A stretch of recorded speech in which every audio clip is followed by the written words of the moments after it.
관점에 대해서 같이 생각해 보려고 합니다. 부나 성공에 대한 그리스도인의 관점에 대해서 알려면 우리가 그리스도인이 돼야 합니다.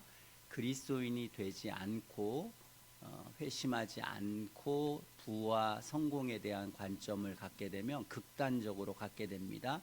성경에도 이 극단적인 사람들이 있었습니다. 그냥 욕망을 쫓는 사람이 있었던가, 아니면 그냥 우리가 어차피 이 땅에서 죽고 재림하고 주님 오실 텐데 그냥 우리가 한 곳에 피해서 일하지도 말고 주님의 재림만 기다리자라고 하는 이런 극단적인 것에 있었습니다. 뿐만 아니라 80년대 비전이란 말 쓰고 기독교 세계관이라는 말을 많이 썼습니다. 비전이라는 말이나 기독교 세계관이 중생한 사람에게는 올바른 관점이겠지만, 중생하지 않은 사람이 또는 이 잘못된 이단의 교회가 이제 비전이라는 말을 쓰거나 기독교 세계관이라는 말을 쓰면 그것은 그냥 세속적인 그러한 내용일 수밖에 없다라고 하는 것을 우리가 알아야 합니다. 그러므로 오늘 우리가 그리스도인이 부에 대해서 어떻게 생각해야 되고, 이 땅의 재물과 물질에 대해서, 또는 그리스도인들이 이 땅에 성공하는 것에 대해서 어떤 관점을 가져야 되는 것을 바르게 알 수 있는 것은 사실은 그리스도인밖에 없습니다. 그리스도인이 아니기 때문에 딴소리를 하게 되는 것이고, 완벽한 우리가 이 정확한 성경의 내용은 분명합니다.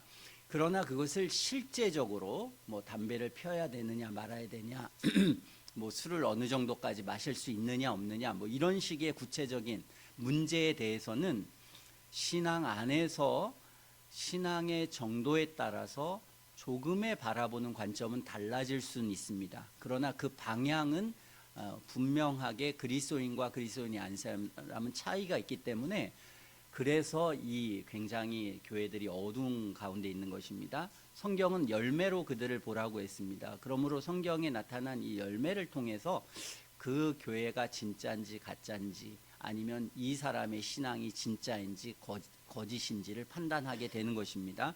그런 중에 하나의 굉장히 중요한 게 이 부와 성공에 대한 관점입니다. 모두가 다 부자가 되고 싶고 모두가 다 성공하고 싶습니다. 이건 사람들 모두가 갈망하는 것입니다. 그래서 여러분들도 다 자녀애들에게 굉장히 많은 교육비를 지불하지 않습니까? 모든 사람이 다 돈 걱정 없이 살기를 바라고, 또한 적당한 직장을 얻기를 바랍니다. 건강하기를 바라고, 좋은 집을 갖고 좋은 차를 사기를 다 원하는 것입니다. 먹고 잘 마시는 거, 이게 보통 사람들의, 세상 사람들의 인생의 중요한 목표입니다.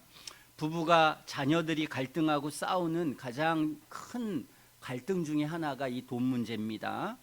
사실 다른 문제 가지고 부자 관계나 가정이 깨지고 이런 문제 별로 없습니다. 그러나 대부분 이 한국 사회도 보면 이 돈 문제 때문에 다 가정이 깨지게 됩니다. 다들 요즘도 이렇게 가정이 파탄나는 이유 중에 가장 큰 원인 보면 이 경제적인 이유가 가장 큽니다. 모든 사람들은 돈이 얼마나 중요한지 다 알고 있고, 그리고 돈의 욕망에 매여 있고, 돈이 큰 우상이 되어 있습니다. 안 그런 사람은 없습니다. 안 그런 척 하는 거죠. 그래서 어렸을 때는 잘 세상을 모릅니다. 그러니까 그냥 정의롭고 공의롭고 이렇게 외치기도 하지만, 그러나 돈에 빠지든지 명예에 빠지든지 다 둘 중에 하나는 인간은 빠져 있습니다. 이게 인간의 기본적인 그 모습입니다. 자, 사람들은 얼마나 성실한가, 얼마나 정의로운가, 이런 게 중요한 게 아닙니다. 이게 세상입니다. 세상은 결과가 중요합니다. 그리고 성공으로 평가받습니다. 아무리 성실하고 의로워도 실패하면 무시합니다. 못되고 악한 짓을 해도 성공하면 사람들의 주목을 받고 부러움을 사게 되는 것입니다. 그렇지 않습니까? 이게 실제적인 현실인 것입니다. 그러므로 사람들은 과정이 어떻든 이 결과만 얻으면 된다라고 하는 것에 집중하고 있는 것입니다. 신학생들조차도 신실한 목회자들이나 이런 것보다는 성공한 목회자의 어떤 설교집, 간증집, 이런 것들을 많이 읽습니다. 이게 세상입니다. 그래서 사람들은 보통 사람들은 다 이 정신으로 살아가는 것입니다. 그리고 세상의 많은 무속 종교들 또는 세상의 여러 가지 종교들은 다 여기에 집중되어 있습니다. 점을 보는 사람들이 뭐 다른 것 가지고 점 봅니까? 내가 얼마나 의롭고 거룩한 삶을 살겠습니까? 내가 도덕적으로 나를 잘 지키겠습니까? 이런 거 물어보겠습니까? 그렇지 않습니다. 거기에 가서 전부 다 뭐 결혼이든 뭐 부자 되는 거든 뭐 이런 것에 대해서 봅니다. 풍수지리를 하든 제사를 지내든 고사를 하든 구슬하든 돼지머리에 절하든 전부 다 이 사람들의 집중하는 모든 무속신앙은 전부 다 여기에 집중되어 있습니다. 저기 기도원 할렐루야 기도원이라고, 저는 청년 시절에 대한수도원이라고 다녔었는데 포천에 할렐루야 기도원이 있습니다. 거기 많은 그 국회의원도 장관들도 정치인들 굉장히 많이 다녔습니다. 거기 완전히 기복신앙이고 그런 데인데도 불구하고 사람들이 많이 갔습니다. 유교나 불교, 유대교, 이슬람교도 각자의 교리들이 있지만 대체적으로는 민족이나 개인의 육체고 적이고 물질적인 복을 추구하는 게 이들의 대체적인 모습입니다. 사람들은 자신이 원하는 것을 성취하기 위해서, 특별히 부하고 성공하는 것을 위해서 신비한 힘을 빌립니다. 그래서 각자마다 다 의식들이 있고 신비한 어떤 행위와 어떤 역사들이 나타난다고 다 그렇게 소개합니다. 신내림이 있고, 제가 군대에 있을 때 동자귀신 받은 애가 저 신입으로 와가지고 이 애가 어떻게 동자귀신을 받는지의 그 과정을 저한테 설명하더라고요. 그래서 제가 군종으로 있어가지고 이 친구를 결국 제대는 했는데 계속해서 뭐 이전에 한번 말씀드렸죠. 밤중에 교회 데리고 다니더라고. 무서워가지고 뭐 이 가는데 막 갑자기 뭐 이렇게 큰 뭐가 기둥이 앞에 자꾸 선다고 해서 걸어가는데요. 캄캄한 밤중인데, 그래서 제가 이제 노래 부르면서 가자고 하면서 이제 이 친구랑 그 밤중마다 다녔던 적이 있습니다. 굿이나 기도, 절, 제사 등의 그런 행위들이 다 있습니다. 이들도. 그리고 복비를 내기도 하고 권면을 듣고 또 축복의 선언을 다 듣습니다. 기독교 신앙에도 이러한 것들이 그대로 흡수되었습니다. 그래서 기독교 안에도 이런 사상이나 이런 의식들이 다 들어왔습니다. 그러나 기독교 신앙은 이러한 인간의 기본적이고 자연스러운 욕망들을 기독교 신앙은 오히려 정죄합니다. 그리고 오히려 절제해라. 이것은 굳이 안 가르쳐줘도 자연스럽게 모든 인간이 욕망하는 것이기 때문에 이것을 제어해야 된다는 것을 오늘 가리킵니다. 로마서 14장 17절에 보면 하나님 나라는 먹는 것과 마시는 게 아니라 오직 성령 안에서 의와 평강과 희락이라 그렇게 가르치고 있습니다. 사람들은 잘 먹고 잘 마시기 위해서 세상을 살지만 성경은 그게 아니다. 이건 하나님 나라와 관계가 없는 사람들이고, 하나님 나라는 의와 평강과 희락이라고 있습니다. 하나님의 의를 꼭 쫓고 하나님과의 평화가 있고, 그리고 하나님이 주시는 영적인 참된 기쁨이 있는 게 이게 주님의 나라라고 가르쳤습니다. 마태복음 19장 23절에 예수님은 내가 진실로 너희에게 말하는데 부자는 천국에 들어가기가 어렵다 이렇게 말씀하셨습니다. 오히려 이 이단적인 교회들은 부자 되라고 복 빌어주고 많이 합니다. 그러나 예수님은 부자는 천국에 들어가기가 어렵다 말씀하시고 또 강조하셨습니다. 다시 너희에게 말하노니 이 낙타가 바늘기로 들어가는 것이 부자가 하나님 나라에 들어가는 것보다 쉽다 그렇게 가르쳤습니다. 뭐 명확한 얘기고 다 이단들도 알고 있는 얘기입니다. 요한일서 2장 15절 16절은 이 세상이나 세상에 있는 것들을 사랑해서는 안 된다 그렇게 말하고 있습니다. 세상을 사랑하면 거기에 하나님의 사랑이 없다. 그 사람은, 이것은 세상에 있는 모든 것을 하나님은 딱 말씀하셨는데 육신의 정욕입니다. 육신의 정욕이라고 하는 것은 내가 잘 먹고 잘 살고 그냥 내가 육신이 편한 거, 이게 이제 육신의 정욕입니다. 안목의 정욕이라는 것은 이게 보는 거, 뭐 차든 집이든 아니면 옷이든 뭐 모든 이런 외모를 꾸미는 이런 보여지는 것들, 이런 것입니다. 이생의 자랑입니다.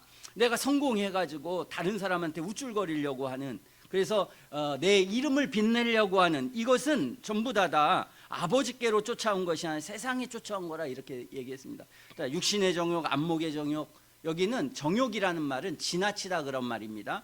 누구나 다 편하게 살려고 하는 마음은 있지만 지나쳐선 죄가 된다 이 말입니다. 안목의 정욕, 누구나 다 보이기 좋아하는 것을 원하지만 지나치면 죄가 된다는 것입니다. 그래서 지나쳐선 안 된다는 것입니다. 우리 애들도 좀 커서 좀 눈 수술도 하고 수술도 했으면, 근데 좀 지나치다, 꾸미는 건 할 수 있다 사람이. 그런데 꾸며도 좀 적당하게 꾸미자. 너무 지나치게 내가 내 하루 그냥 나가는데 내 어떻게 나가 어떻게 보일까, 이게 당연히 우리는 좀 깨끗하게 입고 적절하게 좀 말끔하게 하고 그러고 세수도 하고 해야 되지만, 그러나 그걸 너무 많은 시간을 거기에 들이는 것은 이건 죄가 되기 때문에 안 된다는 것입니다.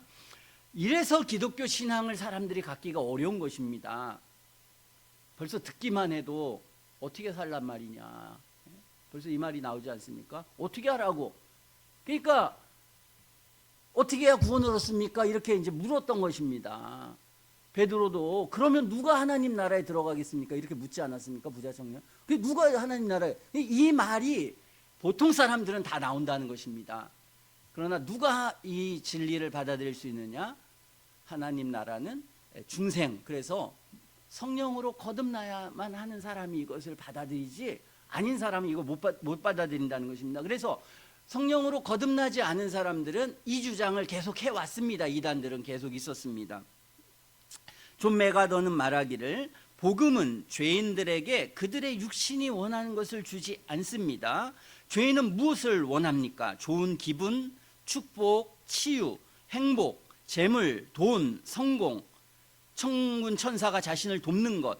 거듭나지 못한 사람들은 이것들을 당연히 원하지만 한 죄인의 마음에 성령의 역사가 있었다면 결코 그럴 수 없습니다. 복음은 죄인이 원하는 것을 주겠다고 약속하지 않습니다. 복음은 죄인이 원치 않는 것을 주겠다고 약속합니다. 그것은 바로 의, 거룩, 용서, 하나님 나라, 그리고 무엇보다 그리스도를 얻는 것입니다. 그는 이제 그렇게 말했습니다. 그러나 교회는 이 진리를 받아들일 수가 없어서 왜곡해 버렸습니다. 그냥 교회 밖에 나갔으면 좋았을 텐데, 그냥 괜히 교회 와가지고 신학자가 되고 뭐하고 장로 되고 집사 되고 아예 그냥 세상 나가서 그냥 자기 원하는 대로 살면 되는데, 근데 이거는 구원도 받고 세상도 얻자, 이런 식으로 이제 했던 것입니다. 이런 사람들이 번영신학이고 기복신앙이고 삼박자 축복을 외치는 사람들이고 영육간의 복을 얘기하는 사람입니다. 교회는 이러한 욕망을 이루는 이런 사람들은 뭐가 올바르냐, 뭐가 의롭냐 이런 거 따지겠습니까? 이미 타락했는데. 그러니까 이 사람들은 목적을 위해서 어떤 수단과 방법도 다 가리지 않고 사용합니다. 저도 옛날에 그 목사님들 전도사 했을 때 설교하는 거나 이런 거 들으면 목사님이 참 영혼들을 그 안타깝게 여기고 기도하고 막 그런 얘기를 해서 정말 그런 줄 알았습니다. 근데 교역자 회의를 하니까 이분들의 관심이 사람들의 영혼에 관심이 있는 게 아니라 한 사람이라도 더 교회에 오도록 하는데 관심이 있다는 걸 알고, 야, 이 사람들은 정말 관심이 거기에 있구나. 누가 나갈까봐 항상 그 노심초사하고 뭐 나가면 막 뭐라고 하고, 야 가가지고 뭐 이런 거에 관심이 있지, 이 사람이 의롭고 바르고 이런 거에 관심이 없다 하는 것을 제가 이제 그 교역자 생활 안 했으면은 뭐 잘은 몰라도 뭐 설교를 통해서 기복신앙은 드러나니까 알긴 알았겠지만 뭐 교역자 생활했으니까 더 많이 알겠습니다. 물론 그러지 않은 목사님도 있었지만 이 이단적인 그런 사람들도 있었습니다. 어쨌든 이들은 여러 가지 이제 그래서 이런 신비주의적 집회, 예언 집회들을 이런 사람들 많이 했습니다. 예언 집회를 해서 그 기도 응답을 받고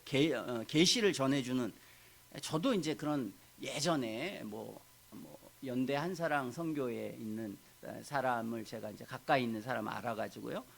그래서 이제 거기랑 이제 가끔 교제도 하고 이제 그랬었던 적이 있는데요.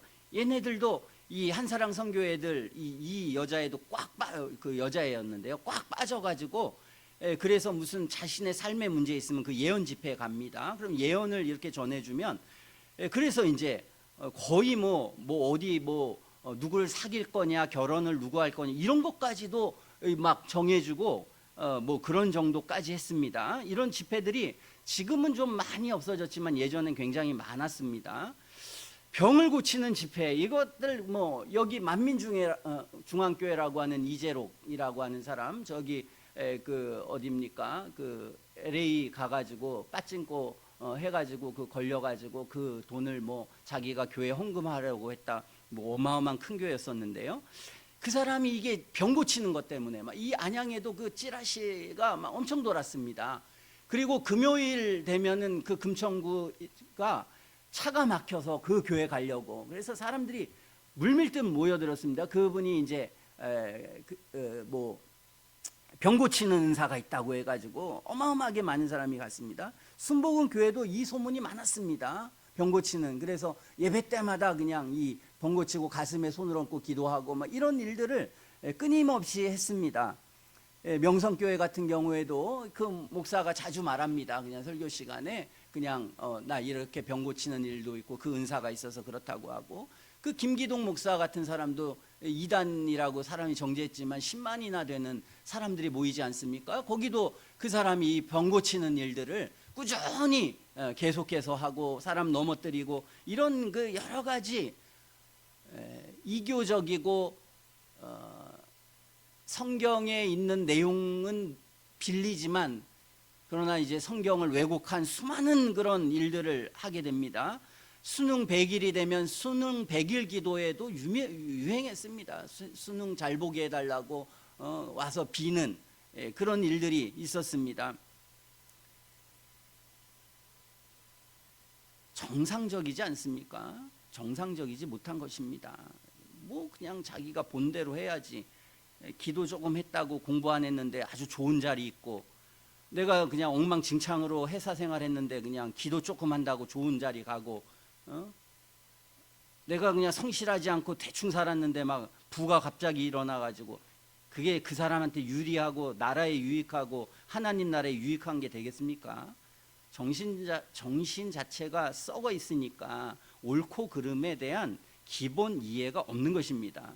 그런데도 사람들은 거기 몰려가가지고 울부짖으면서 자신의 자녀들을 위해서 기도하는 게 무슨 대단한 일인 것처럼 하고, 그걸 가지고 그냥 사람들을 이용하는 그런 어떤 가장 기본적인 도덕성도 없는, 무엇이 의롭고 거룩한지에 대한 개념이 없는 그런 사람들의 수많은 사람들이 속고, 또 자신의 속다기보다는 똑같으니까 자신의 욕망이 거기에 있으니까 그렇게 하는 것입니다.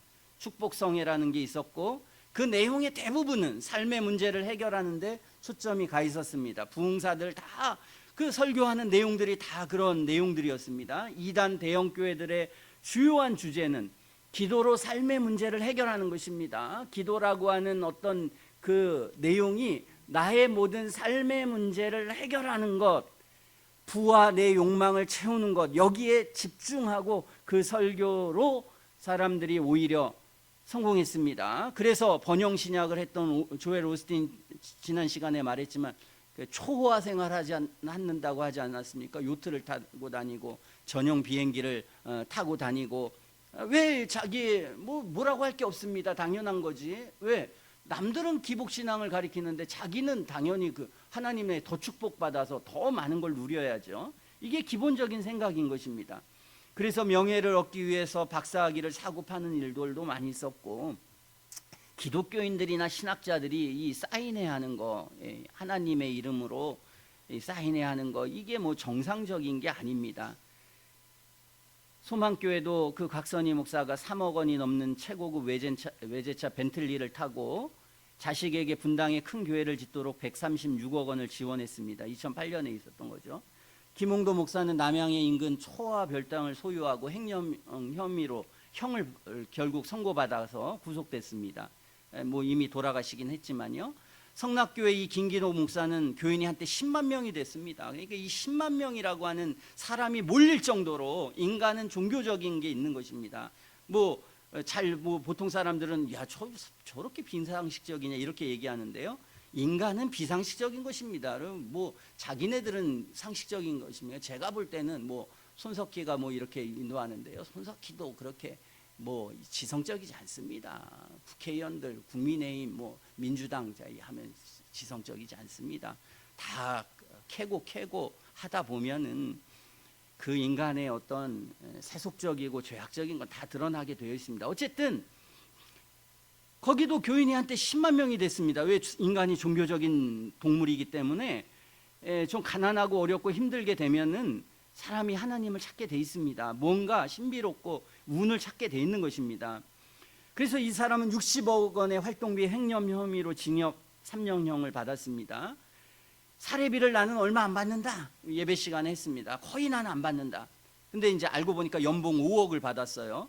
그래서 이제 질문을 했습니다. 목사에게. 야, 연봉 5억을 받는 게 큰 목사가 뭐 그렇게 큰 거야?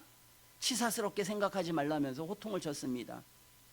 조용기 목사와 가족들은 교회 재산의 상당 부분을 다 소유하고 자기 재산처럼 막 썼습니다. 아내 김성애는 한 세대 총장하는 것 여러분 다 아는 것처럼 이사회 해가지고 그리고 뭐 선교비 270억을 미국의 베네스다 대학에 계속해서 했는데 그게 어디 있냐 봤더니 막 뭐 옆에 있는 막 집들 다 사고 이것 때문에 이제 나왔습니다. 1,600억 원대 국민일보 건물을 사고 나중에는 자식들이 팔아가지고 다 이렇게 저렇게 팔아서 그 몇 층만 남겨놓고 그걸 다 팔아버렸습니다. 결국은 이제 물러나긴 했지만 조이주는 엘린 복지타운을 물려주고 차남 조민재는 국민일보 회장을 하고 그래서 자금 횡령 주가 조작 세금 포탈 혐의로 130억 원대의 배임 때문에 2년 6개월 4년 집행유예 형을 선고받았고 장남도 동일하게 이렇게 했습니다. 이들은 다 그냥 재벌처럼 행사했습니다. 이 조용기 목사는 삼박자 축복이라고 하는 하나님을 믿으면 부자가 되고 건강해지고 영적으로 건강해진다, 평안해진다라고 하는 그런 교리를 이제 만들었습니다. 4차원의 영성이라고 해서 생각하고 믿고 꿈을 꾸고 말하면 이루어진다. 그래서 이를 위해서 철야하고 11조 내고 봉사하고 기도해라. 인간의 욕망에 호소했습니다. 2018년 MBC PD수첩의 명성교회 얘기가 크게 나왔습니다.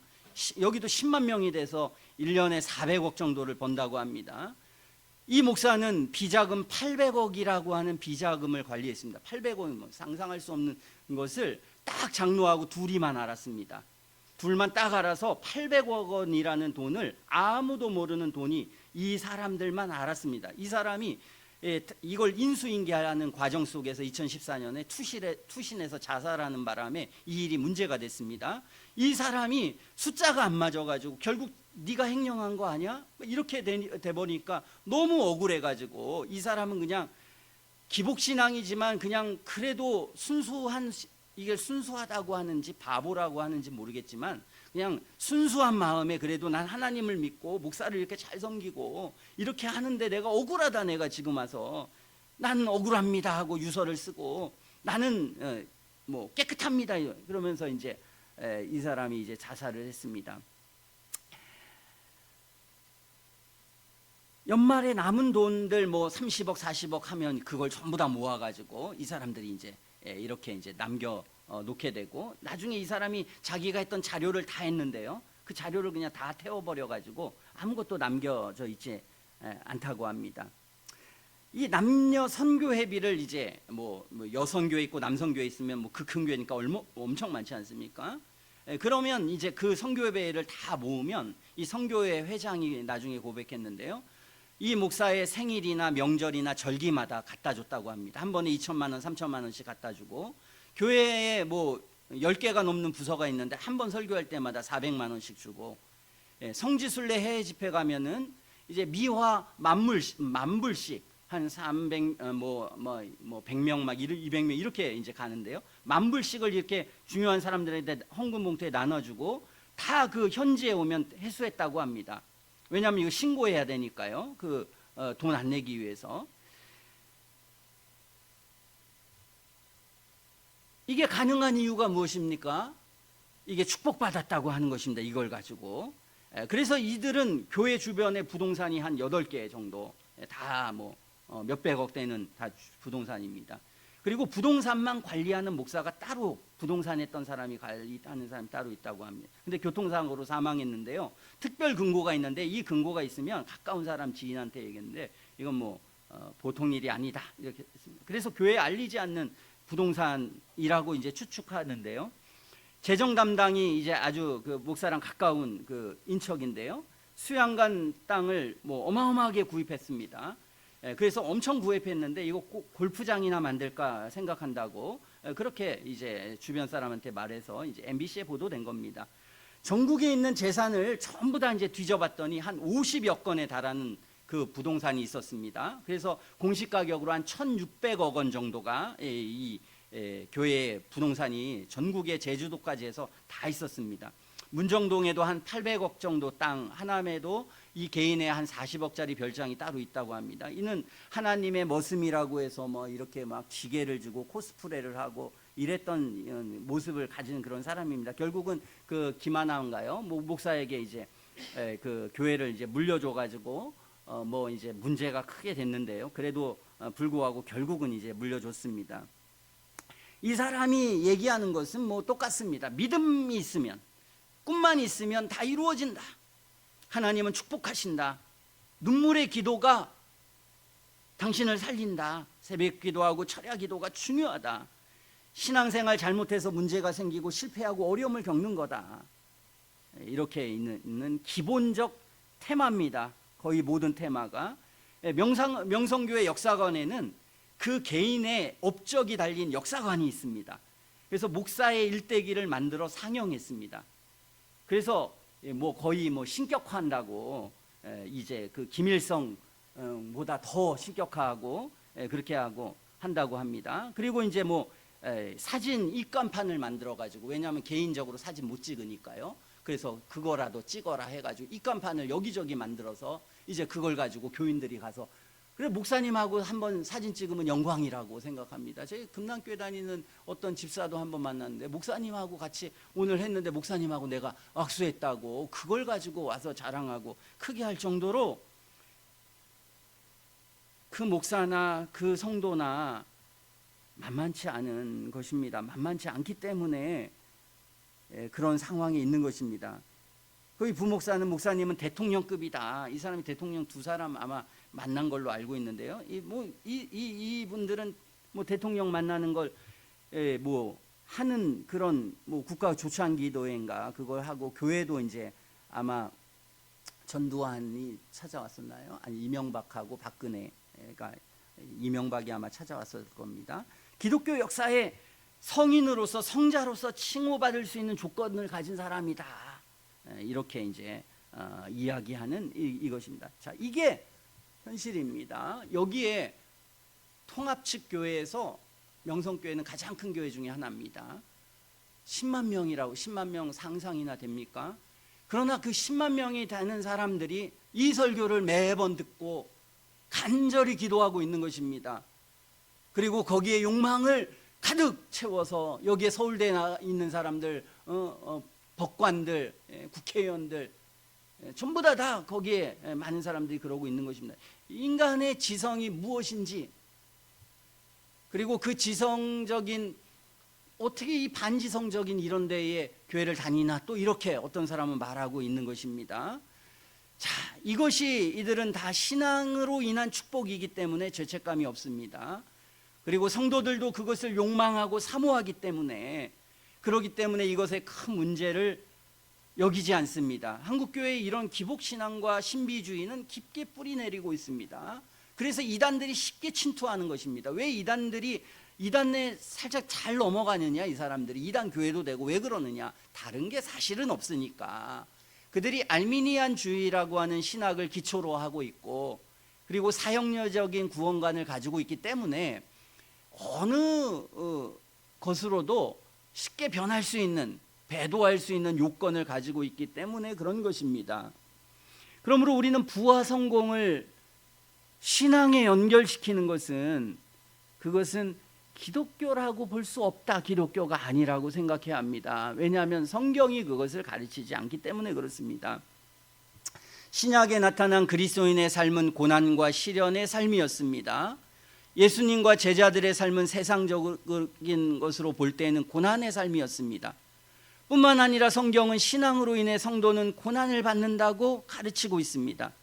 지난 시간에 살펴본 것처럼 하나님 주신 양심으로 인한 내적인 갈등이 있고 악한 자 안에 처해 있는 세상에 거룩한 삶을 사는 그리스도인들에게 고난이 따른다 성경은 말하는 것입니다. 그러니까 이게 이러니까 이 이단들이 넘쳐나는 것입니다.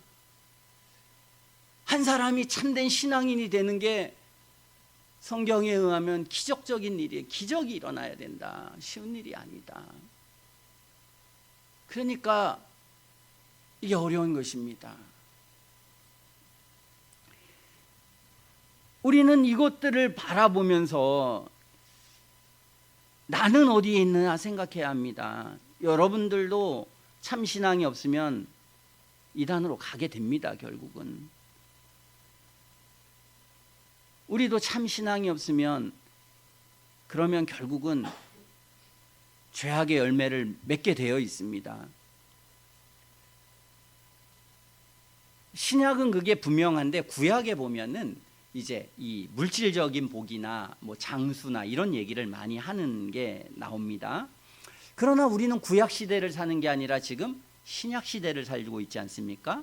그래서 신약에는 하나님의 아들이 오셔서 말씀했고 과거에는 하나님의 영을 받아서 선지자들이 말했습니다. 그러므로 역사상 모든 신학자들은 전부 다 신약의 빛을 통해서 구약의 진리를 해석해야 된다라고 하는 것이 일관되게 가르쳐온 진리입니다. 왜냐하면 더 밝은 계시이기 때문에 그렇습니다. 그러므로 우리가 신약을 기준으로 해서 보면은 결코 그리스도인들이 이 땅에서 잘 먹고 잘 사는 것을 추구하는 것은 그것은 죄악이다. 그것은 불신자가 하는 것이다. 이게 너무나 신약에는 명백합니다. 근데 구약은 그러지 않는 그런 많은 내용이 있기 때문에 이런 사람들은 전체적으로 다 구약을 열심히 인용하면서 이 현세적인 복을 이렇게 말합니다. 그래서 사이비들의 대체적인 특징은 그래서 구약을 많이 인용합니다.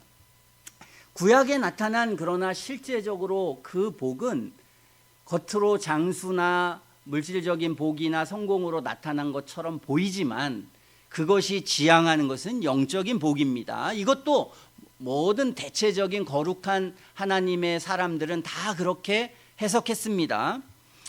외적인 풍요를 약속하는 것으로 보이지만 그것이 나타내는 것은 영적인 복입니다. 이것은 경건한 신학자 대부분의 다 목회자들의 다라고 볼 수 있습니다. 거의 대부분이라고 할 수 있습니다. 하나님께서는 구약의 성도들에게 이 세상에 보이는 것으로 복을 설명하신 경우가 있습니다. 어린 아이들이 이해가 부족해서 비유를 들어 설명하는 것처럼 영적인 것을 물질적인 것으로 설명했습니다. 자, 우리가 성경에 보면 하나님께서 양이나 소를 잡아서 피를 바치는 제사를 드리지 않습니까? 그래서 피를 바치는 하나님 피 좋아하신다. 그 내용이 아니지 않습니까? 그 제사는 물질적이고 육적인 게 아니라 예수님을 상징하는 것 같습니다. 상징적인 것입니다. 근데 사람들은 잘못 생각해서 이렇게 피를 드리고 물질을 드리고 재물을 많이 드리고 이런 걸 드리면 하나님 나를 축복하신다. 이렇게 이제 이것을 이제 오해하고 해석을 하게 되는 것입니다. 아브라함이나 야곱이나 요셉은 복을 받은 백성 아닙니까? 이 사람 다 복을 받은 백성입니다. 그러나 실제적 삶을 보면 숱한 고난의 연속이었습니다. 아브라함은 흉년이 들어서 애굽으로 피난을 가야 했습니다. 여러분 피난 가본 사람 있습니까? 먹을 수가 없어가지고 남한테 빌붙어가지고 미친 척하고 노릇하고 이런 적 있습니까? 이 사람은 그랬습니다. 그리고 자기 부인을 살기 위해서 누이라고 속였습니다. 여러분의 부인을 누이라고 누구한테 살기 위해서 속여본 적 있습니까? 아브라함은 그런 삶을 살았습니다. 요셉 여러분 삶을 알 것입니다. 가족들에게 버림받고 애굽에 팔리고 외국에서 감옥 갇히는 시련을 견뎠습니다. 여러분 나중에 총리한다고 하면 이런 여러분 고통을 다 받을 각오 돼 있습니까? 아닙니다. 총리하는 거, 나 총리 안 해도 좋아. 어떻게 내가 감옥 갇히고 팔리고 이런 일을 하겠어? 다 그렇게 할 것입니다. 이는 시련의 삶이었습니다. 모세와 이스라엘 백성들은 축복받은 백성이었지만 광야에서 유리방황했습니다. 애굽에서 많은 사람들이 먹고 마시고 즐길 때 이들은 저 광야상에 살아서 숱한 사람이 죽었습니다. 많은 사람이 광야에서 죽었습니다. 이스라엘이 가나안 땅 얻을 때 쉽게 얻었습니까? 전쟁을 통해서 얻었습니다. 수많은 전쟁을 이들은 치루어야 했습니다. 많은 희생을 당했습니다. 다윗은 이스라엘 왕이 되었습니다. 그러나 대부분의 상황은 성경에 보면 부모로부터도 버림받고 여러 죽을 고비를 넘겨야 됐고 다른 나라로 피신을 가서 미친 채 해야만 되는 그런 고난의 세월을 그들은 보냈던 것입니다. 이스라엘이 지금 여러분 땅 보면 굉장히 적각구리에 흐르는 땅이라고 하는데 엄청 큽니까? 이스라엘 민족이 세계를 정복한 적이 있습니까? 그러니까 이 사람들이 자기가 멋대로 해석을 하는 것입니다. 하나님은 이스라엘 백성들에게 적각구리 흐르는 가나안을 약속하고 주셨습니다. 그 땅은 세상에서 가장 넓고 물질적으로 풍요한 것이 아닙니다. 좁고 척박한 땅입니다. 그 땅이 적과 꿀이 흐르는 복된 곳인 이유가 뭡니까? 하나님의 통치가 이루어지기 때문에, 가나안 땅에만 하나님의 진리가 있고 하나님의 백성이 있기 때문에 거기 복된 땅인 것입니다. 아브라함의 족속인 이스라엘이 복의 근원이 되는 백성인 이유는 그들에게 복음이 주어졌기 때문에 그런 것입니다. 그들에게 구원의 진리가 주어졌고 하나님의 통치를 받는 백성이기 때문에 그렇습니다. 그들은 수요도 많지 않았고 땅도 넓지 않았습니다. 세상을 정복하지도 않았습니다. 솔로몬 때 잠깐 했다고 해봐야 대부분의 삶은 하고 나라 전체가 팔려가고 우리나라처럼 아주 고난이 많은 나라였습니다. 그들은 무슨 유럽의 아주 로마와 같은 그런 오랜 동안 무엇을 즐기고 누린 그런 나라가 아니었습니다. 시편 73편은 이 진리를 구약 성도지만 잘 얘기해 줍니다. 이거 보니까 난 신실하게 거룩한 성도로 살았는데 난 너무나 찢어지게 가난하고 질병도 있고 너무 힘들어. 근데 저기 보니까 저 불신자들은 부자도 있고 건강하고 죽을 때도 막 그냥 건강하게 죽네. 이게 내가 신앙 갖는 게 무슨 의미인가? 이렇게 그도 질문했습니다. 구약입니다. 그때 대답했습니다. 그래, 지금은 고난스럽지만 잠깐 사람이 잠자다가 깨어나면 잠자서 꿈꾸는 게 다 사라지는 것처럼 그가 다가오는 영원한 생명의 세계를 생각해 볼 때는 이것이 오늘 사도 바울이 우리에게 말한 것처럼 별게 아니다. 그는 그렇게 말했던 것입니다. 디모데전서 6장 8절에서 10절 보면 우리가 먹을 것과 입을 것이 있은즉 족한 줄로 알아라. 부하려 하는 자들은 시험과 올무와 여러 가지 어리석고 해로운 정욕에 떨어지나니 곧 사람으로 침륜과 멸망에 빠지게 하는 것이라. 돈을 사랑함이 일만하게 뿌리가 되나니 이것을 사모하는 자들이 미혹을 받아 믿음에서 떠나 많은 근심으로 자기를 찔렀다 그랬습니다. 돈을 사랑하는 게 일만하게 뿌리라 이렇게 말하는데, 그런 사이비 이단들은 돈을 위해서, 부자가 되기 위해서 기도하고 간절히 기도하라 하면 기도하는 만큼 뭐가 되겠습니까? 기도하는 만큼 이단이 되는 것입니다. 이단이 강한 이유는 그 종교심에 그 욕망을 부추기고 그냥 부추기는 게 아니라 신비적인 체험, 거기에 무슨 기도, 수많은 것들을 거기에다가 아이디어와 뭘 써가지고 전도, 선교, 거룩한 것과 속된 것을 막 전부 다 짬뽕해가지고 사람들을 현혹시키게 되니까 욕망에 맞아서 결국은 그런 것으로 빠지게 되는 것입니다. 성경은 오히려 그리스도인이기 때문에 더 많은 고난과 시련이 있다는 것을 가르칩니다. 지난 시간에 말한 것처럼 그리스도인은 내적인, 이거 내가 이렇게 부유하게 살아도 내가 이래도 되는가? 내가 이것을 이 갈등이 있습니다. 매번 나보다 훨씬 가난한 사람도 있고 이 사람 어려운 사람도 있고 세상에는 그런 사람도 많은데 내가 이렇게 누리고 내가 이렇게 가지면서 사는 게 올바른 거냐, 이런 내적인 갈등이 그리스도인들 모든 그리스도인에게 있는 것입니다. 예수님은 마지막까지 아무 실오라기도 다 남을 위해서 주셨는데 나는 거기에 조금의 어떤 것도 따라가지 못하는 인생의 수치와 부끄러움이 그리스도인의 삶의 내적인 갈등이고, 이런 면에서는 어려움이고 내적 싸움인 것입니다. 내 욕망과의 싸움이고, 그리고 죄악을 느끼어서 괴로운 이것이 그리스도인의 고난이 되고, 또 악한 세상에서 내가 거기에서 정직하고 진리를 따라 거룩하게 살은다고 알아줄 것 같습니까? 해결됐을 것 같습니까? 아닙니다. 인간은 조금 잘해주고 저기 하면, 저도 많은 경험을, 어떻게 보면 지금은 정말 많은 경험을 하지 않았습니까? 사람이 어떤지, 세상이 어떤지. 인간은 그런 게 통하지 않습니다. 그게 통하면 다 정직하겠죠. 그게 통하면 전부 다 바를 것입니다. 안 통하니까 과장 광고하고, 그리고 수익을 위해서는 여러 가지 사람 갈궈야 되고, 그 방식 만들어야 되고, 수많은 거짓된 것들이 여기저기에 막 다 있는 것입니다. 안 보려고 하고 못 본 채 하려고 해서 그런 것이지 쉽지 않은 것입니다. 우리는 성경에 따라서 그리스도인들이 부와 성공에 대해서 생각할 때에 직접적인 상관관계는 있지 않습니다. 어떤 사람은 고대에 이 얘기에 대해서 구체적인 많은 책들은 없습니다. 자세히 쓰진 않습니다. 왜냐하면 고대 보면은 태어나면서 부자들 있지 않습니까? 귀족이 있습니다. 그럼 귀족 버릴 수 있습니까? 귀족 있는 돈이 있는 걸 다 팔아서 뭐 어떻게 할 수 있습니까? 할 수 없습니다. 그냥 나면서 부자고, 내 이 부를 내 개인은 신앙이 있어서 팔아버리고 싶어도 내가 있는 신앙이 아닌 여러 가지 사람들도 있고 부모도 있고 하니까 맘대로 안 되는 것입니다. 그러니까 그런 제약이 있지만, 그러나 똑같이 살지는 않겠죠. 이 사람들이 어떻게 해서든지 그것들을 팔든지 뭐 하든지 같은 귀족이라도 권위 있게 뭐 주장하는 자세를 피지 않고, 그렇죠? 낮은 자세를 가지고 겸손하게 그런 모습을 취할 것입니다.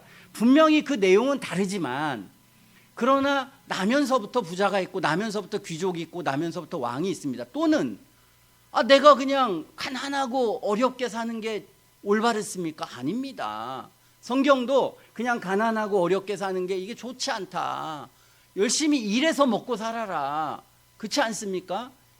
많이 벌어서 성경에 보면 구제할 것이 많기 위해서 열심히 벌어라, 그런 얘기도 있습니다. 그러므로 이 극단적인 이런 기복신앙이 많기 때문에 오히려 사람을 더 억압시키려고, 사람이 가는 욕망에 대한 것을 성경이, 신약 성경에 보면 훨씬 더 많지, 그게 아니라 잘 벌어서 많이 써라, 이런 얘기들은 성경에 별로 나와 있지 않습니다. 그러나 이 이단들은 그냥 그렇게 또 이걸 이용해 가지고 잘 벌어서 많이 쓰면 된다. 틀린 말은 아닙니다. 그러나 그것을 누구가 듣느냐에 따라서 다른 것입니다. 당연히 그리스도인들은 내가 직장 생활하는데 맨날 만년에 그냥 대충 일하고, 그냥 여기에서 나는 신앙생활 한다고 해서 일할 거 안 하고 그냥 대충, 그게 그리스도인다운 것입니까? 아닙니다. 최선을 다해서 높은 자리에 올라갈 수 있으면 높은 자리에 올라가야죠. 올라가서 그래서 거기에서 좋은 일도 하고 선한 일도 해야지. 그게 아니라 그냥 직장에서 일 대충 하다가 그냥 나가고, 이게 받은 건 아닌 것입니다.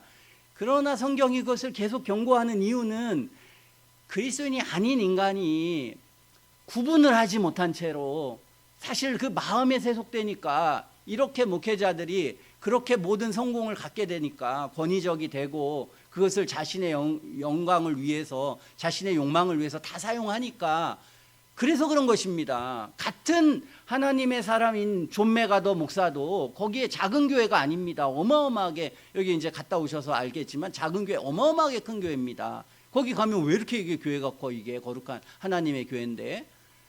그러니까 그렇게 규정 짓는 것도 위험한 것입니다. 직접적 상관관계는 없다. 직접적으로 그리스도인 되면 모두가 가난하고 그리스도인 되면 모두가 부자가 되고, 이런 얘기는 없습니다. 그러고 우리가 이게 진리기 때문에 주변을 보면 압니다. 그냥 이게 진리기 때문에 역사를 보면 압니다. 그리스도인이라도 가난한 사람이 있고 그리스도인이 아닌데 부자가 있지 않습니까? 그리스도인인데도 실패할 수 있고 그리스도인이 아닌데도 성공할 수 있습니다. 결국은 뭡니까? 아무 관련이 없다. 여기에 대한 어떤 논리적이고 성경적인 신학이나 체계나 교리를 만들 수 있느냐? 없습니다. 근데 거기에다 그것을 만드는 순간 뭐가 되겠습니까? 욕망이 투영된 거지, 성경의 진리를 가르치는 게 아닌 것입니다. 많은 사람들이 거기에 연결을 시킬 수 있는 성경의 신약의 구절이 아무것도 없습니다. 오히려 성경은 세상에서의 부와 성경을 지나치게 추구하는 것을 오히려 죄악으로 여깁니다. 왜 그렇습니까? 여러분 다 조금만 신앙생활 해보면 다 압니다. 내가 가난하고 어려울 때 유혹이 많겠습니까? 돈이 많을 때 유혹이 많겠습니까? 권력이 없을 때 유혹이 많겠습니까? 권력이 많을 때 유혹이 많겠습니까?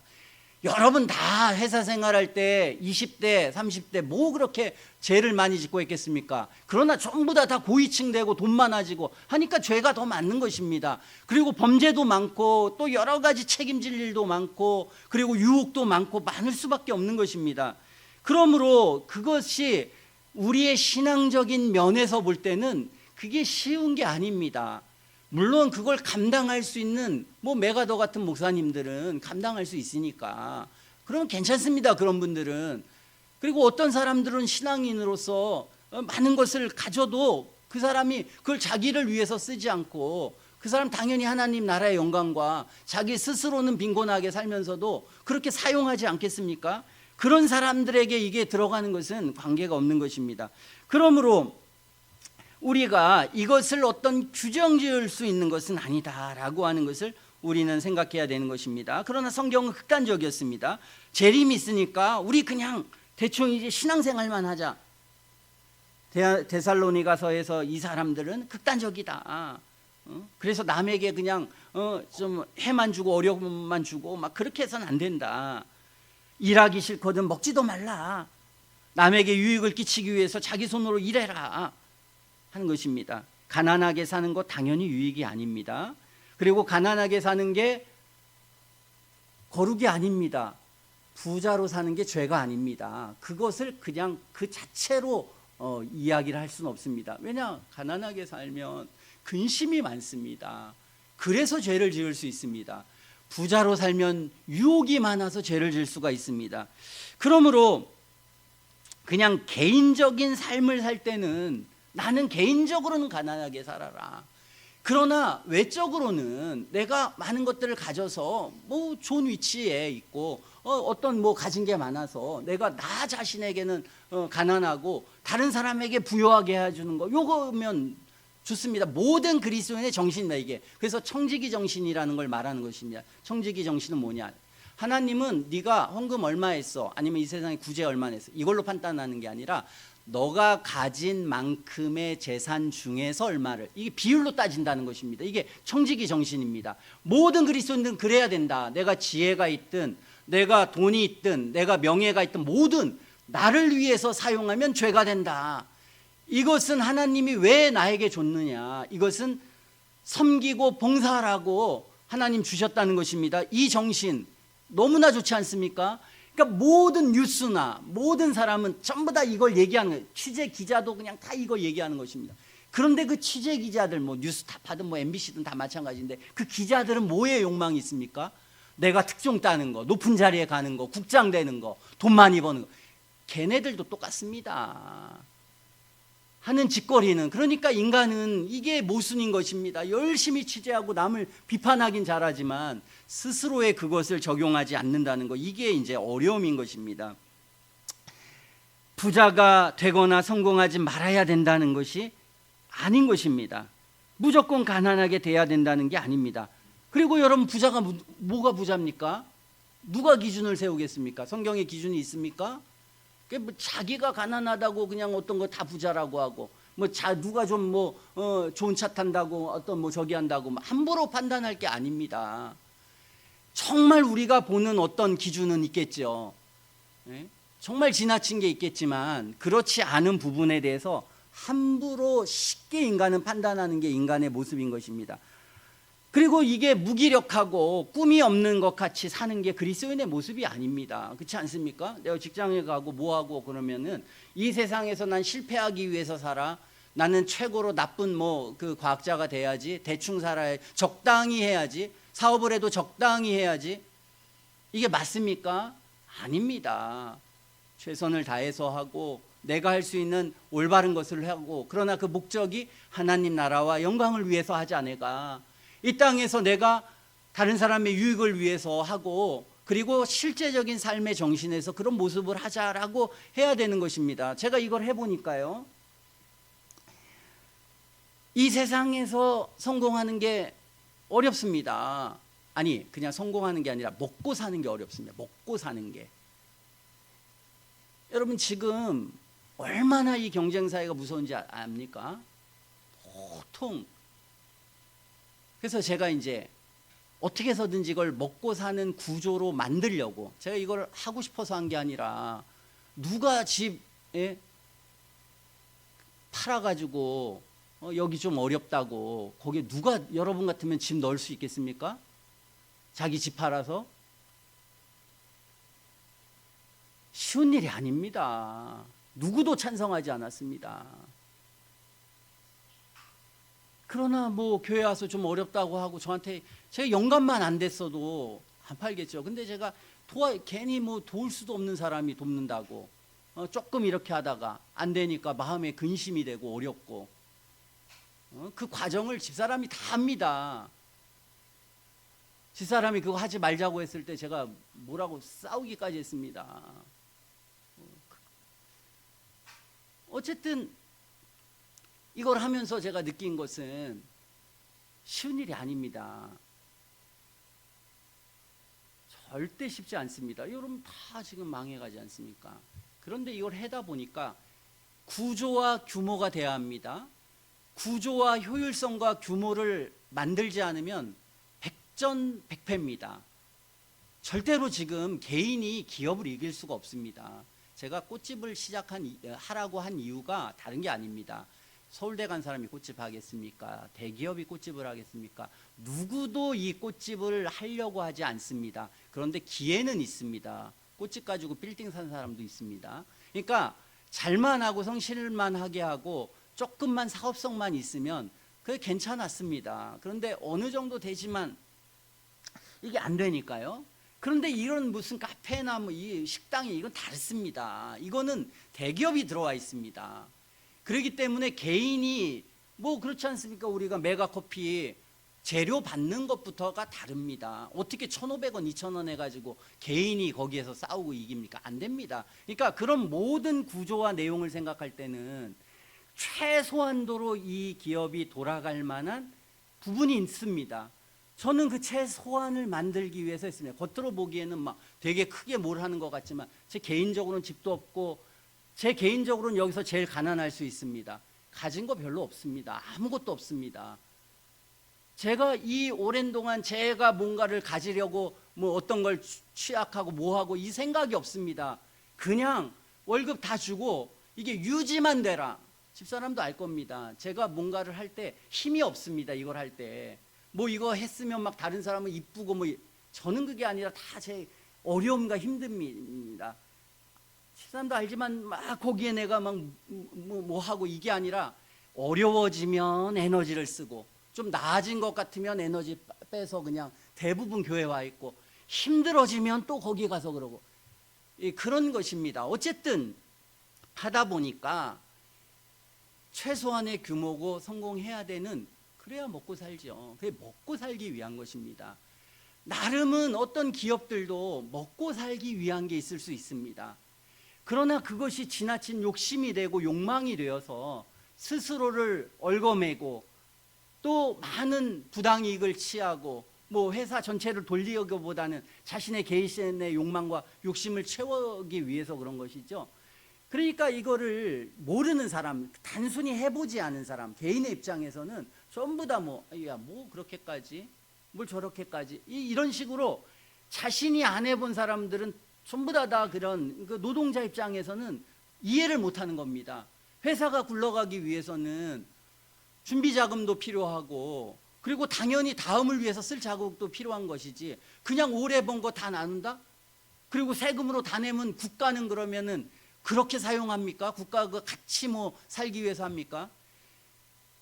물론 인간의 욕심과 죄는 악하기 때문에 기업은 훨씬 더 악한 부분으로 많이 갔습니다. 마찬가지로 개인의 근로자들도 다 악한 부분으로 가는 것입니다. 서로가 어디가 더 선이고 어디가 악이고 하는 것은 그건 어린 애들이 판단하는 것이지 기독교인이 판단하는 것은 둘 다 악하다. 그런 속에서 어떻게 이 균형을 맞출 거냐, 어떤 게 균형을 맞추는 문제지, 이게 어떤 선악의 문제가 아닙니다. 균형의 문제입니다. 서로가 잘 살기 위해 어떤 균형을 갈 거냐라고 해야지, 여기 감상적인 것으로 여기에 접근하는 순간 오히려 그것은 서로를 망치는 그런 어려움이 되는 것입니다. 그러니까 이제 보수주의자들은 너희들 너무 감상적으로 해. 그리고 여기는 너는 너 욕망만 가득해가지고 그렇게 이제 서로가 이제 그렇게 비판하는 것입니다. 객관적이지 않으니까 매번 우리나라가 이제 어려움을 겪는데, 또 한편으로는 또 이게 너무 이제 극단적인 어떤 외부 상황도 어렵고 서로가 싸워야 되고 이러니까, 그런 싸움이 없으면 또 이게 경쟁력이 없으니까요. 나름의 그 경쟁력을 가지고 우리는 살아가고 있는 것입니다. 어쨌든 간에 그런 부분들에 있어서의 부분을 우리가 쉽게 판단하는 것은 아닙니다. 우리는 성실하게 하고, 그리고 자신의 규모에 맞춰서 해야 되고, 내가 뭐 10명의 직원을 두면 그 10명이 다 먹고 살기 위해서 가장 제가 이제 그거를 한번 생각해 봅니다. 이것을 제가 하면서 작년에 이제 이 친구가 그만두고 이제 떠나버려 가지고요, 마음이 훨씬 가벼워졌습니다. 그래서 제가 머릿속으로, 야, 이거 언제 내가 그만둘 수 있으면 그만둘 수 있을까? 머릿속으로 어떻게 하면 내가 그만둘 수 있을까? 어떻게 하면 내가 지금까지 있었던 빚 다 갚고 좀 정리하고 할까? 이걸 고민하는데요. 어쨌든 고민이 있습니다. 반대로 생각하면 어떻게 하면 내가 이게 제대로 그냥 안전하게 굴러갈 수 있을까? 그리고 이게 그렇지 않습니까? 수많은 지금 기업들이 있습니다. 저희 뭐 그 범계 뭐 옆에 타멘탐스도 있었고, 무슨 뭐가 있었습니까? 뭐 랑데자뷰도 들어왔고, 뭐 다 없어졌습니다. 다 없어졌습니다. 그러니까 요즘은 가만히 있으면 뭐 5년이 힘듭니다. 5년. 기업조차도. 그러니까 저는 이제 요 정도 해서 그냥 어느 순간이라도 정리해서, 그래서 모든 직원이라고 생각을 못 합니다. 그래서 아예 그냥 뭐 사람을 뽑을 때 미리 얘기합니다. 제가 난 책임질 수 없다. 잠시 머물러 가는 거다. 이거는 나도 지금 살기 어려운데 무슨 사람을 책임지고, 이건 난 할 수 없다. 우리는 수준이 그 수준이다. 이제 그렇게 하게 됩니다. 어쨌든 이게 어려운 것입니다. 그러나 너무 소극적으로 생각하고 근시안적으로 생각하고, 그걸 또 신앙과 엮입니다. 신앙도 없으면서 뭐 왜 그렇게 크게 해야 돼? 뭐 왜 뭘 작게 해야 돼? 뭐 아무것도 모르는 어린아이처럼, 신앙도 없고, 뭐 신앙이라도 제대로 있습니까? 제가 이 교회에 개척할 때 여러분들도 알다시피 개포중앙교회에서 부목사 하라, 저 담임 목사 하라고 저한테 다 제안했고, 30대에 저 개포동에서 건물도 멀쩡하게 있고 거기서 담임 목회했으면은 어렵지 않습니다. 그리고 그게 다 주어졌고, 제가 전도사 시절 때도 저 현대교회라는 데서 담임 목사로 오라고 전도사 시절이었습니다. 했습니다. 그런데 제가 그 교회 수준에 제가 자신이 없었습니다. 저 교회에 저 사람들 변화시킬 수도 없고, 근데 자신이 없다. 저기에서 내가 저기서 뭐 있다가 뭐 쫓겨날 상황이고, 뭐 개포중앙교회는 뭐 그냥 여기에 있는 성도들이 있어서, 제가 그래서 성도들도 거기 예배 드리게 하지 않았습니까? 그래서 그냥 여기서 내가 어느 정도 그냥 개척하지 말고 있어야 되겠다 했습니다. 어쨌든 그리스도인들로서 어떤 삶을 살아가는 문제에 있어서 이게 참 아주 쉽게, 아주 심플하게 이렇게 바라볼 수가 없습니다. 그러니까 극단적으로 되는 것입니다. 사람이 극단적으로 되어서 아차례 그냥 그리스도인들은 뭐 귀족도 되면 안 돼, 뭐 전부 다 귀족은 전부 다 불신자야, 아니면 좀 어떤 부요함을 가지게 되면 전부 다 그냥 이건 지옥에 갈 사람이고, 뭐 가난하면 전부 다, 그것은 아닙니다. 아까 얘기한 것처럼 우리가 그냥 청지기 정신으로 하나님과 자신이 판단하는 것입니다. 하나님 앞에서 자기 개인이 자신의 양심을 두고 판단하는 것이지, 어떤 사람을 두고 아주 지나친 경우가 있습니다. 그 교리 자체. 그러니까 성경에서 종교개혁이 중세시대를 판단할 때에 그냥 어떤 행위를 보고 판단하기보단 그 행위가 지나쳤기 때문에 판단하지만 근본적인 건 뭐냐? 그들의 신학이 반펠라기우스기 때문에 이 결론에 왔다. 아니 그냥 무슨 부패를 많이 얘기한 게 아니라 오직 믿음, 오직 은혜, 오직 성경. 왜 그렇게 했겠습니까?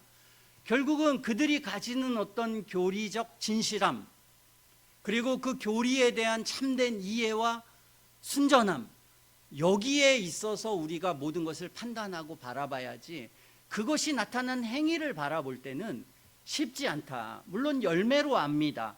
그래서 열매로 결국은 평가가 됩니다. 그러나 그 열매와 함께 더 중요한 것은 그 진리입니다. 그 진리가 잘못됐는데 좋은 열매라고 자유주의자들은 끊임없이 외치는데 그건 아니다. 거짓된 잘못된 교리를 가지면서도 보수주의자들은 그러니까 거짓된 잘못된 걸 가지니까 거짓된 열매가 나오는 것입니다. 성경에 의하면 참된 믿음은 결단코 거짓된 삶이 나올 수가 없다. 참된 교리는 절대적으로 바른 삶을 가질 수밖에 없는 것이다. 그러므로 믿음으로 아는 것입니다. 믿음이 그 구원을 바라보게 되는 가장 중요한 것입니다. 그리고 이 죄를 버리고 이 죄 안에는 이 인간의 세속성이 포함되어 있다라고 하는 것이 이 복음의 과정 속에 포함되어 있기 때문에 이 기복신앙이나 번영신학이라고 하는 것 자체는 이것은 이제 성경과 다른 잘못된 것입니다. 저나 여러분이 다 마찬가지입니다. 나는 오늘 그리스도인답게 살고 있는가? 나는 그리스도인으로 부끄러움이 없는가? 라고 생각하면서 끊임없이 살아가는 것입니다.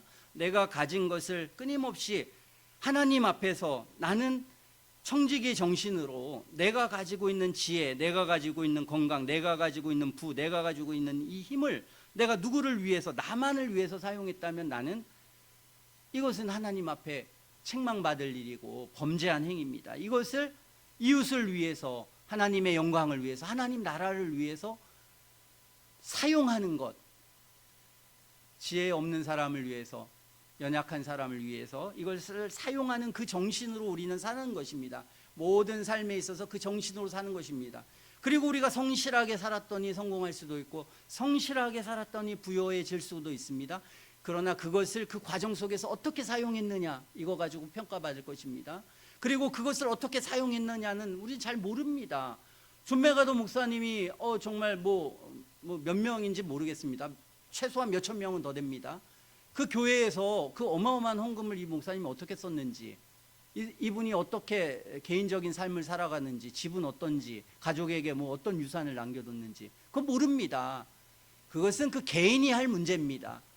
그리고 그 개인의 규모에 대해서는 그 신앙의 정도와 모습에 따라서 결정되는 것이지 제3자가 이래라 저래라 함부로 말할 수 있는 그런 부분이 아닌 것입니다. 당신이 믿음이 좋니 나쁘니 얼마큼 있니 이런 말 할 수 있겠습니까? 누가 그런 말을 할 수 있겠습니까? 아무도 그런 말을 할 수 있는 사람은 아무도 없는 것입니다. 그리고 누구도 자신 없습니다. 제 평생에 어떤 순간이라도 주님의 마음과 주님의 정신으로 살아본 적이 있는가? 거의 없습니다. 그래 본 적이 없는 것 같습니다. 신학교 다닐 때, 신학교를 제가 들어갈 때 1년을 고민했습니다. 제가 1년을 계속 고민하면서 내가 주님을 위해서 죽을 수 있냐, 내가 모든 어떤 순교에 그 생각을 1년 동안 했습니다. 이걸 할 수 있어야 목회자가 되는데 내가 그럴 자신이 없다. 근데 어떻게, 그래서 그 정신으로 목회자가 된 겁니다. 아니면 다른 여러 가지 생각을 해왔겠죠. 많은 제 인생에 있어서 일단 목회자가 됐을 때는 다 포기한 것입니다. 어쨌든 세상의 성공이나 부와나 이런 것들을 쫓으려고 목회자가 됐겠습니까? 아무것도 전부 다 내가 버리고 살아가야 되겠다. 이렇게 해서 이 결심으로 목회자가 되었습니다. 그런데 살다 보니까 옷도 필요하고 차도 필요하고 집도 필요합니다. 목회자라도 살아야 합니다. 되게 극단적인, 저는 옛날에 교인들이 있었습니다. 목사에 대한 생각이 그냥 이슬만 먹고 사는 사람들, 또는 그냥 아예 옛날에 보면 목사들이 전부 다 봉고차 타고 사람들 데리고 오니까 저는 아주 보기 꼴배기 싫었습니다. 목사들한테 성도들이 그냥 저기 집에 가는데 태워달라고 막 이런 것들 꼴보기 싫었습니다. 아니 목사가 지금 그런 일이야, 무슨 서비스 직종이야? 저희 한 번도 그런 적 없습니다. 교회에 봉고차 한 적도 없고 제가 개척할 때부터 그런 건 하지도 않았습니다. 저는 목사로서의 내 나름대로 해야 될 어떤 위치가 있으면 권위를 부려서는 안 되지만 목사가 갖는 기본적 권위가 있습니다. 그런 의미에서 하지만 그럼에도 불구하고 먹고 살아야 될 부분이 있습니다. 제가 결혼 시작했을 때는 하루에 반찬 두세 가지 이상 하지 말자, 기본 이렇게 하는 원칙이 있었고 양복 딱 한 벌 가지고 했습니다. 근데 시간이 지나다 보니까 양복도 늘어나고 옷도 신경 쓰고 신발도 옛날에 구두 한 켤레 가지고 1년 썼는데 지금 구두도 막 세 켤레 있고 이렇게 이제 인간이 그렇게 갑니다. 또 자녀들이 생기니까 이 자녀들도 먹고 살아야 되고 얘네들도 제 주변에 목사님들이 있는데 4명, 3명 이렇게 남 분이 있습니다. 근데 아주 가난하게 목회를 합니다. 목사님도 그냥 순수하고 괜찮은데요. 참 아이들은 너무 어렵습니다. 너무 그냥 아무것도 못합니다. 핸드폰도 없고 할 수가 없습니다. 교회가 너무 작다 보니까 애들은 그냥 학원은 말도 할 수 없고요. 아예 그렇게 이제 살아가는 그런 사람도 있습니다. 그건 또 바른 건가? 지나치지도 말아야 되겠지만 이 부분에 대해서 항상 고민합니다. 항상 생각하고 고민하고. 근데 이게 이제 목사도 이게 세속적이 자꾸 되니까요. 자녀들에게는 좀 덜 어렵게 살게 해야지. 저는 어렵게 살았습니다.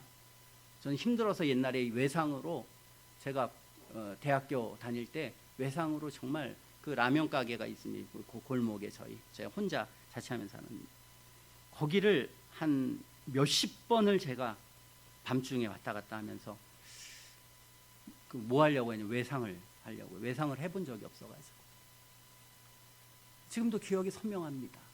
거기를 몇십 번을 왔다 갔다 하면서 라면 외상 달라고. 이제 그 시간들이 좀 이렇게 제가 돈을 받아야 되고 이런 시간들이 있어가지고요.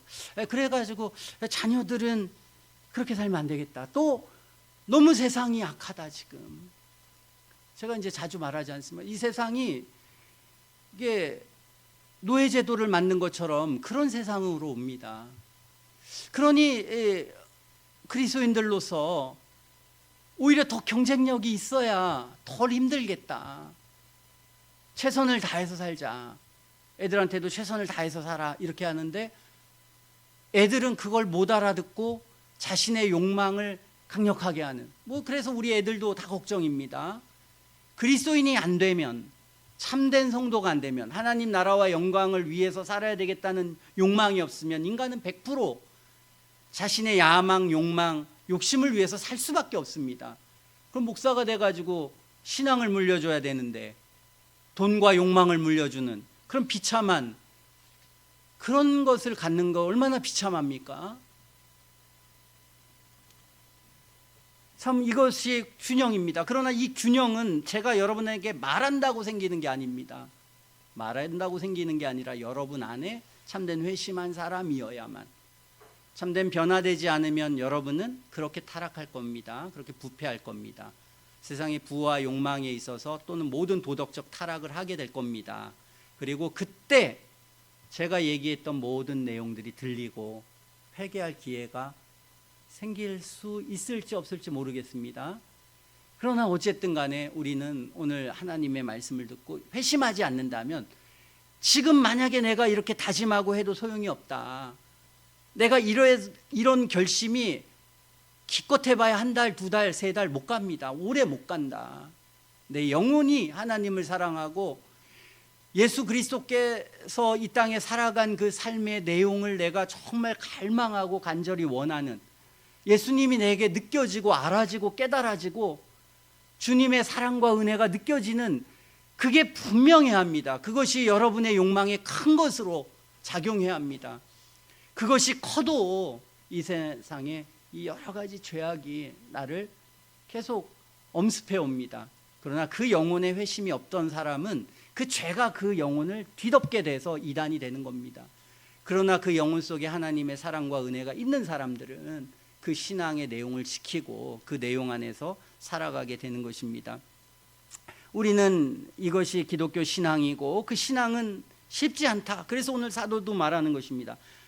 어렵다. 그리스도와 함께 영광을 받기 위해 고난도 함께 받아야 될 것이라. 이것이 쉽지 않기 때문에 이 말하는 것입니다. 생각건대 현재 고난은 장차 우리에게 나타날 영광과 좋게 비교할 수 없다 그랬습니다. 신앙이 없는 모든 사람들에게는 아무런 소망이 없습니다. 그렇지 않습니까? 그러니까 여기서 먹고 마시고 죄를 즐기고 할 수밖에 없습니다. 그러나 그리스도인들은 오늘 의롭게 살고 거룩하게 살고 주님을 따라 살아가야 될 이유는 한 가지가 있습니다. 성경은 그것을 우리에게 명확하게 말합니다. 장차 우리에게 나타날 영광과 좋게 비교할 수 없다. 다른 세계가 있다는 것을 저나 여러분은 압니다. 참되게 회심한 사람들은 하나님이 살아계시고 또 우리가 영원한 영광을 얻는다는 걸 오늘 알고 있습니다. 그리고 하나님을 믿는 사람의 성경에 보면 하나님의 세밀한 섭리가 있다고 그랬습니다. 우리는 알지 못하지만 하나님께서 참되게 회심한 사람들은 그런 섭리가 있습니다. 그가 어렵든 고난이 있든 부요하든 부요할 때는 타락하지 않게, 연약하고 가난할 때는 그것 때문에 큰 시험 가운데 넘어지지 않도록 하나님이 붙들어주는 세밀한 하나님의 섭리가 있습니다. 우리는 잘 모르지만 그 하나님의 섭리가 있어서 고난과 환난 중에도 기뻐하고 감사할 수 있도록 부요함 속에서도 교만하고 그리고 추해지지 않고 자신의 영혼을 지키고 겸손하게 그 영혼이 그것을 지킬 수 있도록 하나님의 성령의 역사가 그를 세밀하게 돌보는 그 은혜가 있습니다. 그 은혜가 있기 때문에 오늘 우리는 이 현재의 고난을 기쁨으로 이것을 이겨나가고 할 수 있는 것입니다. 여러분의 힘으로 살지 않습니다. 아무리 우리가 지금 건강하고 좋아도 아주 작은 것 때문에, 아주 세밀한 어떤 것 때문에 인생의 전체가 흔들리는 것은 순간입니다. 내가 오늘 먹고 마시고 건강하고 모든 삶을 살아갈 수 있을 때 하나님의 어마어마한 섭리와 어마어마한 도움이 우리 속에 있는 것입니다. 우리는 그것을 믿어야 합니다. 그걸 확신해야 합니다. 하나님이 살아계시고 역사하십니다. 그리고 하나님 편에 서 있을 때만 행복합니다. 하나님을 떠나서 여러분 죄를 지을 수밖에 없고 죄의 종로를 탈 수밖에 없고 그 어둠은 저 망망대해에 어떻게 가는지 모르는 그 삶에 있는 것입니다. 그러나 하나님 안에 있으면 뚜렷합니다. 뚜렷하게 내 가는 길을 알고 말할 수 없는 영광스러운 은혜가 우리 속에 반드시 돌아올 것이고 오늘 이 땅에서 살아가는 삶이 그래도 내가 죄도 많고 연약하지만 그래도 의미 있게 나를 인도하시는, 그래도 나를 선하게 인도하시는 그 하나님의 손길과 은혜를 우리는 느끼면서 내가 부족하고 힘들고 가난하고 괴롭고 이런 많은 시련과 어려움이 있지만 그럼에도 불구하고 하나님 주신 위로가 있습니다. 감사함이 있습니다. 기쁨이 있습니다. 우리가 그것을 생각하고 반드시 나는 참된 그리스도인이 되어야만 우리는 이 생명의 길을 걸어갈 수 있다. 우리가 원하는 것은 이 땅에 부자 되고 돈 많이 벌고 성공하는 게 아니라 하나님 앞에 의롭고 거룩한 그리고 선한, 이 세상에 선한 것 어렵습니다. 제가 이거를 하니까 보통 사람들은 천사로 시작했다 악마로 끝난다, 제가 이게 딱 느껴집니다. 천사로 시작했다 악마로 끝납니다. 이것을 계속하면은 인간이 그렇게 됩니다. 그런 세상 속에 우리가 삽니다. 그런 세상 속에서 내 자신을 계속해서 이 거칠고 이 이기적이고 자기중심적인 말이 안 통하는 이 수많은 사람들과 내가 하면서 여기에서 그냥 중간 가기도 어렵습니다. 그런 세상을 우리는 그래도 견뎌내면서 믿음으로 견뎌낼 때 이기는 거다. 내가 아무리 성공해봐야 그게 무슨 가치와 의미를 갖냐. 이것을 생각하고 여러분의 평생에 여러분의 신앙과 마음을 잘 지키면서 살아가는 게 정말 복되고 현재의 고난은 장차 우리에게 나타날 영광과 비교도 할 수 없다. 이것을 믿고 확신하고 그 은혜 속에 살아가는 우리 모두가 되었으면 좋겠습니다. 기도하겠습니다.